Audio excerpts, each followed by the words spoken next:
പുതിയ ട്രിപ്പ് ആരംഭിക്കുകയാണ്. US-ലെ സെൽക്കാഗ അറ്റ്ലാന്റയിലേക്കാണ് ഇന്നത്തെ യാത്ര തുടങ്ങുന്നത്. ഇപ്പോൾ കമ്പനിയിലാണ്. ഇപ്പോൾ ട്രക്ക് മാത്രമേ ഉള്ളൂ. ഇനി ഇത് പോയി എയർപോർട്ട് റോഡിൽ യാർഡിൽ പോയിട്ട് ട്രെയിലർ കണക്ട് ചെയ്യണം. അവിടുന്ന് ചാർജറിൻ്റെ വുഡ്സ്റ്റോക്കിൽ പോയിട്ട് ഡ്രോപ്പ് ചെയ്ത് അടുത്ത ട്രെയിലർ ബുക്ക് ചെയ്ത് വേണം അറ്റ്ലാന്റയിലേക്ക് പോകാനായിട്ട്. ഏകദേശം നാളെ 9 മണിയോടുകൂടി അവിടെ എത്തും. ഞങ്ങൾ രണ്ടുപേരും മാറി മാറി ഓടിച്ചെങ്കിലും അവിടെ എത്തുകയുള്ളൂ.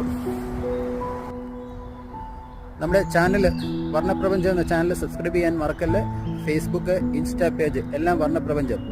ലൈക്ക് ചെയ്യുക, ഷെയർ ചെയ്യുക, ഫോളോ അപ്പ് ചെയ്യുക, സപ്പോർട്ട് ചെയ്യുക. അടുത്ത വീഡിയോയിൽ വീണ്ടും കാണാം.